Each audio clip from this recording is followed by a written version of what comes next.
As someone who grew up in the failed state that is the United Kingdom, and as someone who has often had what most people would describe as too much of an interest in virtual worlds and maps and such, it should absolutely come as no surprise to you that I have a bit of a thing for when my country appears in video games.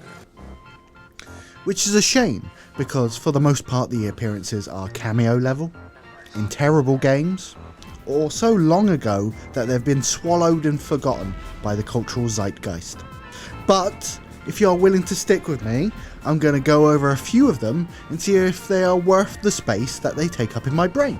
Space that I could use for more important stuff, like my PIN numbers or the faces of people I love. Oh, and before we get started, this isn't going to be a completely exhaustive list, but I have to say, before we get started, so I don't get a comment from someone called Based Bastard 23 calling me a slur because I didn't mention 1990s Carlos Sainz World Rally Championship for the ZX Spectrum. I may be old, but I'm not that old, so I've tried to focus on games that I've heard of or actually at least played a little and are remembered by people. So don't at me, you motherfucker.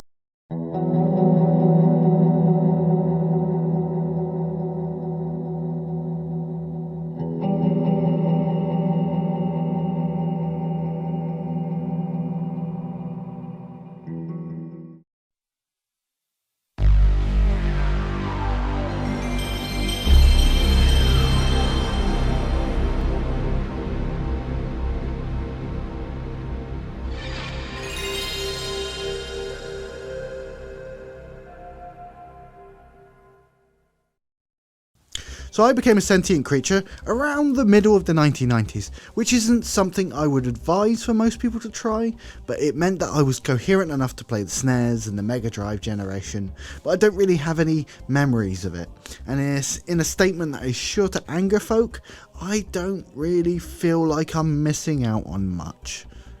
But I have a strong dislike for the platformer genre, which we'll get into another time because we ain't got time for that.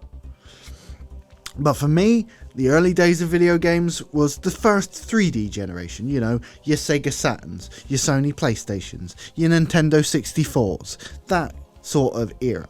That's where I came onto the scene, and that is the era that has been hard-coded into my childhood nostalgia factory. What are you playing? Tomb Raider 3. She's drowning. Yeah. Is that the point of the game? Depends what mood you're in, really.